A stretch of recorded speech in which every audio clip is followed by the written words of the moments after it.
Benarkah menyemir rambut dengan warna hitam murni itu diharamkan dalam Islam?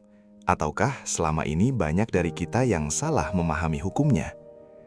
Lalu, bagaimana jika larangan ini ternyata bukan sekadar soal penampilan, tetapi menyimpan hikmah besar tentang kejujuran, kewibawaan, dan identitas seorang Muslim?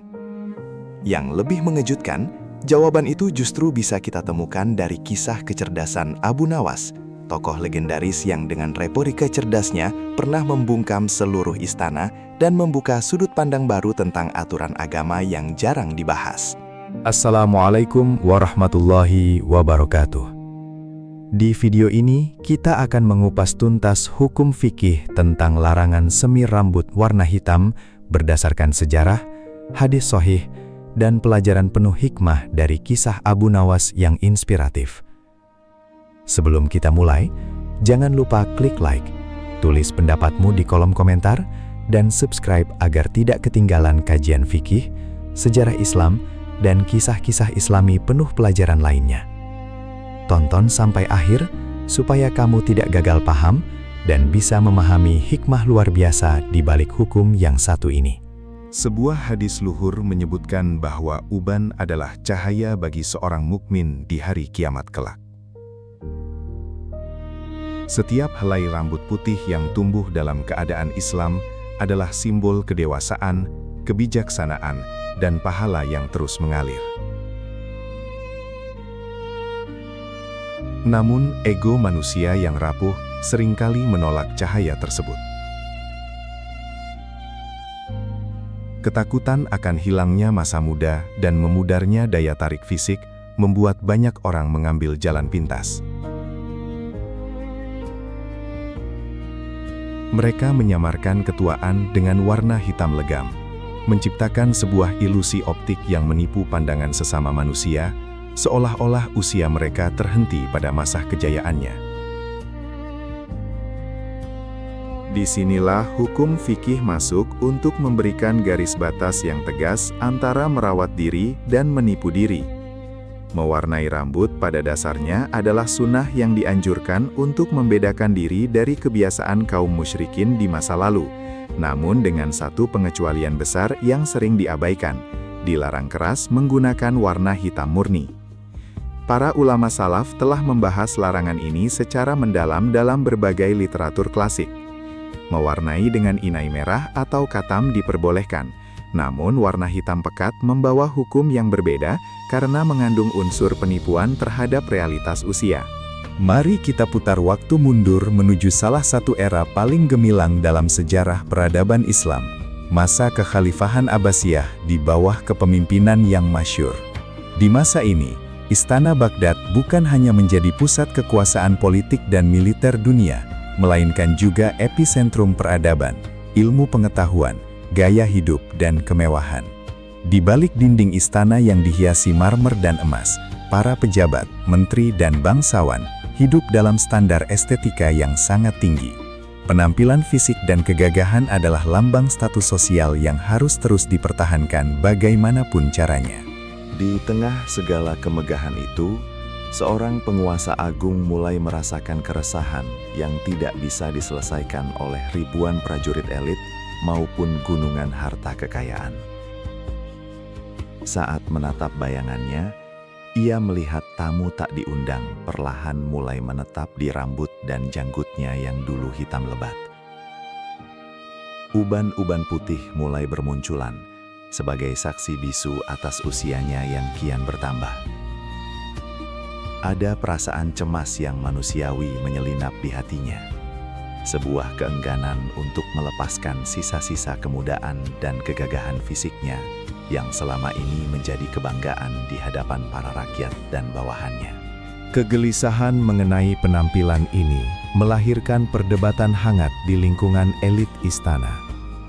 Beberapa penasehat menyarankan penggunaan semir hitam pekat agar sang penguasa dan para petinggi lainnya tetap terlihat muda, beringas, dan tak tertandingi oleh waktu. Mereka berargumen bahwa kewibawaan negara harus dijaga melalui tampilan fisik pemimpin yang tidak kenal lelah dan menua. Namun, Sebagian ulama istana mengingatkan akan ancaman dari langit mengenai larangan mengubah ciptaan Tuhan dengan kepalsuan warna hitam. Perbedaan pendapat ini membuat suasana istana menjadi tegang sekaligus penuh dengan dilema intelektual.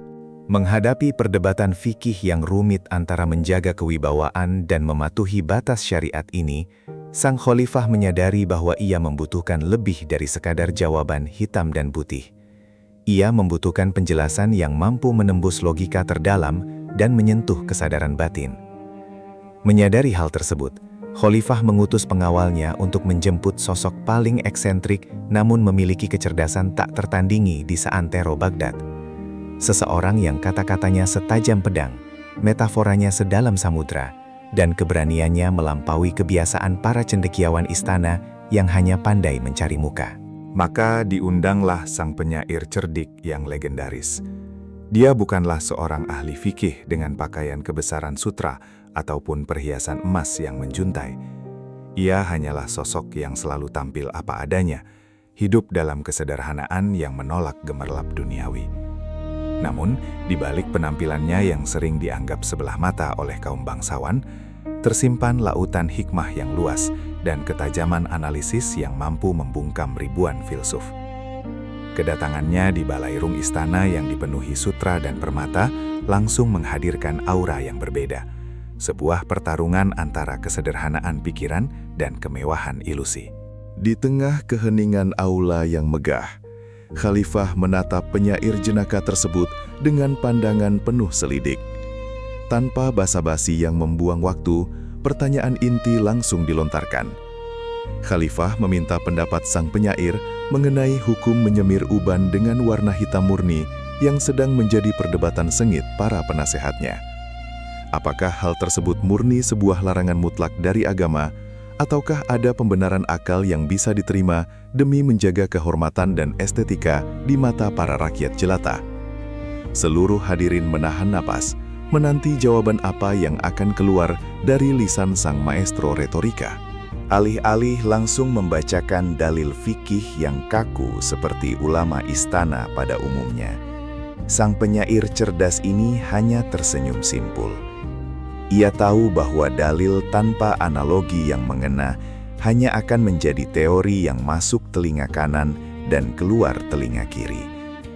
Ia mengambil jeda sejenak, membiarkan keheningan menguasai ruangan, agar setiap pasang telinga benar-benar bersiap menangkap pesannya.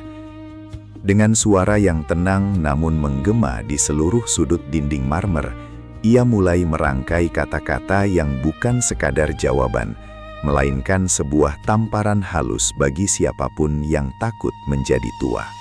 Ia mengibaratkan masa muda bagaikan seorang tamu agung yang telah habis masa kunjungannya.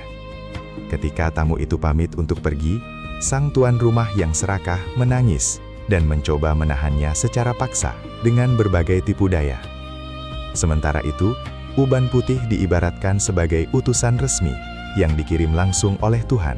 Sebuah telegram spiritual yang mengabarkan bahwa rumah fisik manusia ini sebentar lagi akan rubuh dimakan usia. Menyemir rambut dengan warna hitam, menurutnya, sama halnya dengan mengusir utusan Tuhan tersebut dan menolak pesan penting yang dibawanya. Dengan retorikanya yang khas, sang penyair melanjutkan serangannya yang menusuk akal sehat. Ia melontarkan sebuah pertanyaan retoris yang membuat semua orang terpaku. Apakah dengan mewarnai rambut menjadi hitam lebat, engkau berharap malaikat maut akan tertipu dan melewatkan jadwal pencabutan nyawamu karena mengira engkau masih pemuda belia? Kalimat ini menghantam jantung pertahanan ego para bangsawan istana. Sebuah sindiran telak bahwa sekeras apapun manusia mengecat fisik luarnya, catatan usia di buku takdir langit tidak akan pernah berkurang walau sedetik pun. Tidak berhenti sampai di situ. Ia memberikan analogi kedua yang tidak kalah tajamnya. Menggunakan semir hitam murni untuk menutupi uban, ibarat seseorang yang memiliki gubuk tua yang fondasi dan dindingnya sudah keropos dimakan rayap. Alih-alih memperbaiki fondasi yang hancur, sang pemilik justru menghabiskan hartanya untuk mengecat genteng rumah tersebut dengan warna hitam mengkilap, agar terlihat baru dari kejauhan. Keindahan yang sepenuhnya palsu. Begitulah manusia yang fisiknya sudah rentah dan lemah secara alamiah, namun hanya sibuk memperindah bagian luar kepalanya saja. Mendengar penuturan tersebut, sang khalifah tidak bisa menahan senyumnya. Namun, itu bukanlah senyuman kemenangan atau ejekan, melainkan senyuman kepahitan dari sebuah kesadaran yang baru saja terbuka. Retorika sang penyair membuat sang penguasa sadar bahwa ketakutannya terhadap uban adalah bentuk ketidaksiapan dirinya menghadapi keniscayaan kematian. Semir hitam bukan sekadar kosmetik bagi mereka, melainkan manifestasi dari kelemahan mental dalam menerima kodrat ilahi.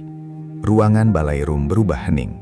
Setiap orang tiba-tiba merasa malu akan ambisi kekanak-kanakan mereka untuk terlihat abadi di dunia yang fana.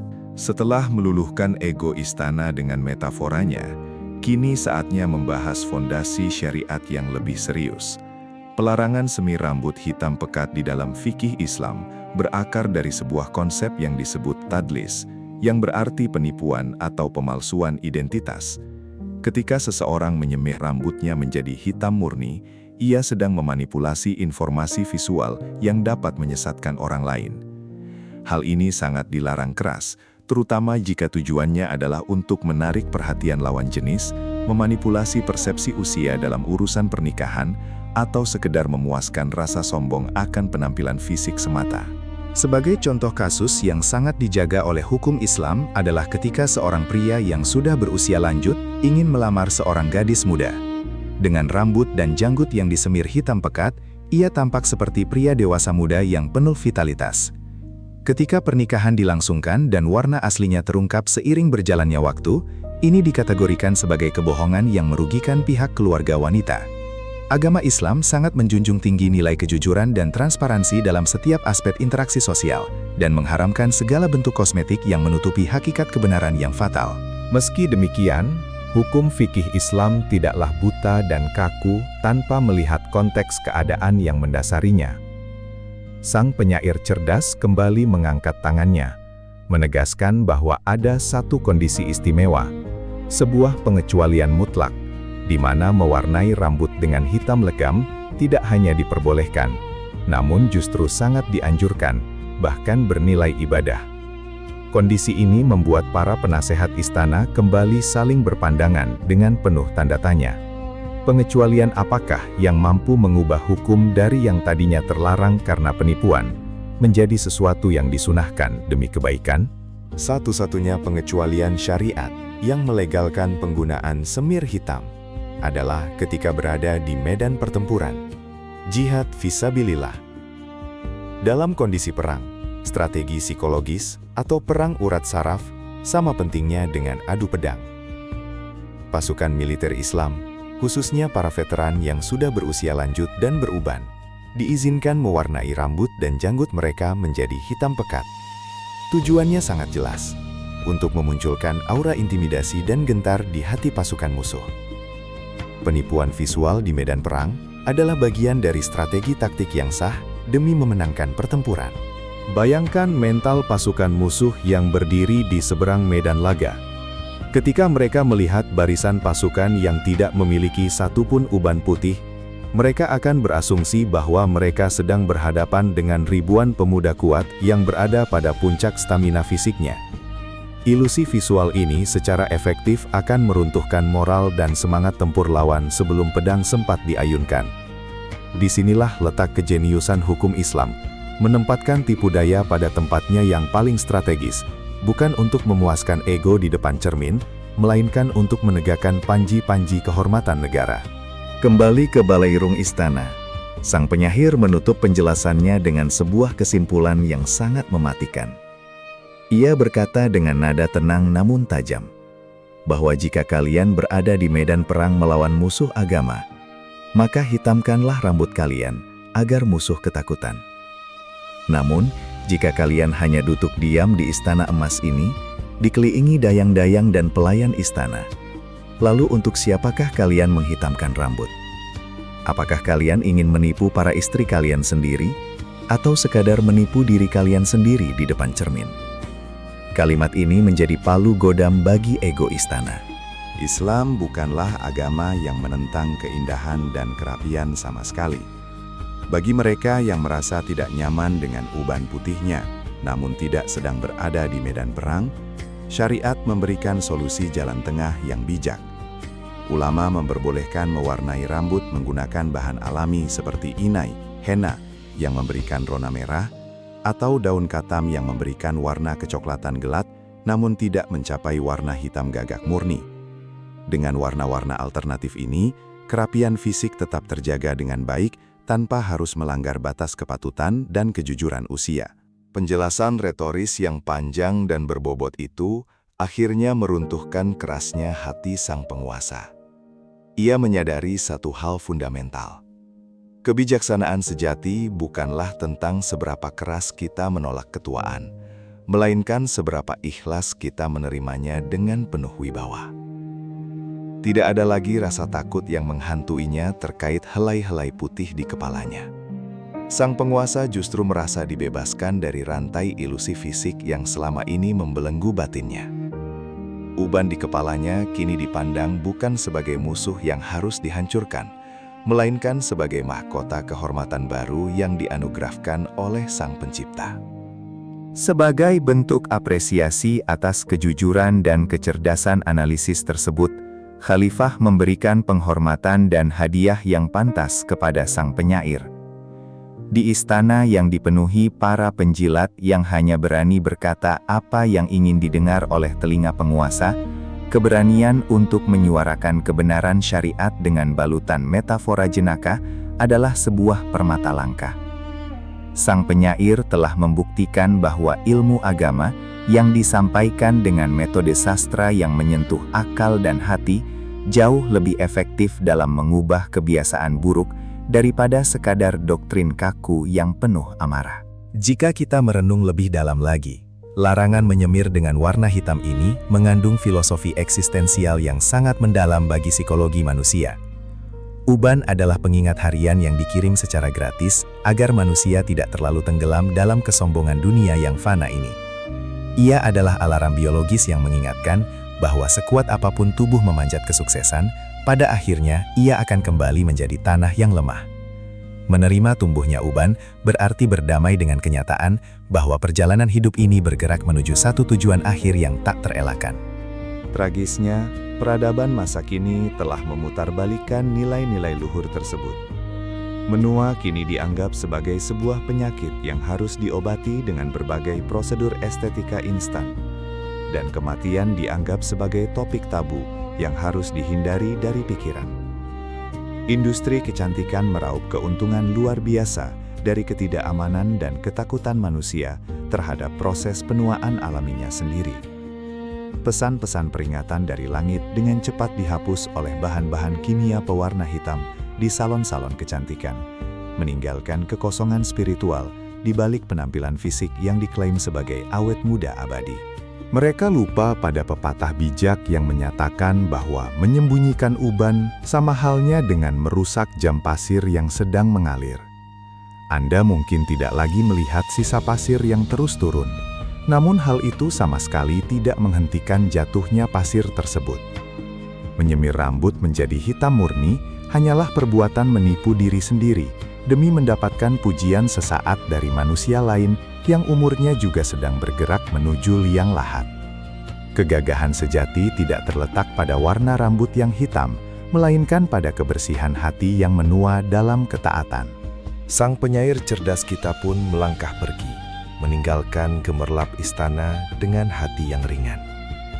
Ia kembali ke kehidupan sederhana, berkumpul dengan rakyat jelata yang tidak punya waktu atau uang untuk memikirkan gengsi warna rambut. Melalui kecerdikannya, ia tidak hanya menyelamatkan sang khalifah dari jerat kesombongan duniawi, namun juga mewariskan sebuah pemahaman fikih yang tak lekang oleh waktu.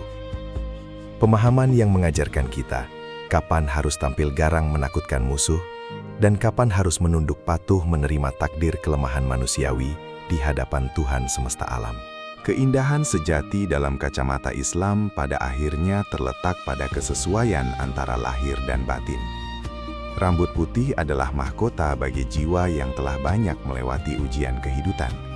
yang telah membedakan antara yang hak dan yang batin. Tidak ada cacat sedikit pun pada ketuaan bagi mereka yang menghabiskan masa mudanya dalam kebaikan. Sebaliknya, menyembunyikan ketuaan demi sekadar terlihat rupawan di mata dunia adalah bentuk ketidaksyukuran atas panjang umur yang telah diberikan secara cuma-cuma oleh Sang Maha Pencipta.